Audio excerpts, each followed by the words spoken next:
இது AM24 news. நான் உங்கள் எஸ்கே. இன்றைய தமிழ்நாட்டு அரசியலில் ஒரு பெரிய வெடிப்பு மாதிரி ஒரு சம்பவம் நடந்திருக்கிறது.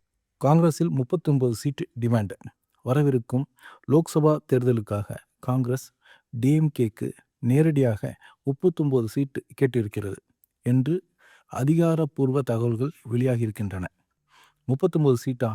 அதாவது தமிழ்நாட்டில் காங்கிரஸ் தன்னோட சக்தியை காட்டக்கூடிய ஒரு முயற்சியா என்ற கேள்வி அரசியல் வட்டாரங்கள் பேசப்பட்டு வருகிறது. டிஎம்கே தரப்போ இப்போ சீட் ஷேரிங் பேசக்கூடிய நேரமே இல்லை, அலையன்ஸ் கமிட்டி கூட்டம் நடக்கிறது என்று சற்று மெதுவாக பதில் சொல்லும் நிலைமை. அரசியல் நிபுணர்கள் சொல்வதாவது, காங்கிரஸ் கடந்த தேர்தலில் வாக்கு சதவீதத்தை உயர்த்தியிருக்கிறது.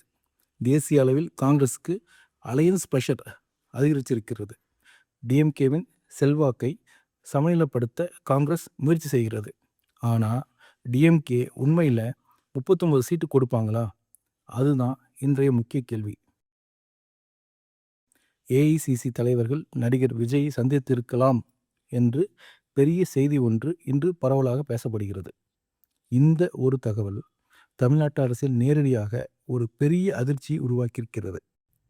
காங்கிரஸ் விஜயின் டிவிகேவுடன் கூட்டணி போகிறதா? டிஎம்கேவுக்கு அழுத்தம் கொடுக்க காங்கிரஸ் விஜயை சந்திச்சதா என்ற கேள்விகள் அரசியல் உலகம் முழுக்க பேசப்படுகின்றன. இந்த 2 அப்டேட்ஸும் சேர்த்து தமிழ்நாட்டில் புதிய கூட்டணி உருவாகும் வாய்ப்பு பற்றி பெரிய விவாதம் கிளம்பியிருக்கிறது. காங்கிரஸ் ப்ளஸ் டிவிகே கூட்டணி, டிஎம்கேக்கு தனியாக ஒரு புதிய ஸ்ட்ராட்டஜி, இந்த 2 அப்டேட்ஸும் சேர்ந்த உடனே தமிழ்நாடு பாலிடிக்ஸில் புதிய கூட்டணி குறித்து ரூமர் சைக்கிள் ஃபுல் ஸ்பீடில் நடக்குது.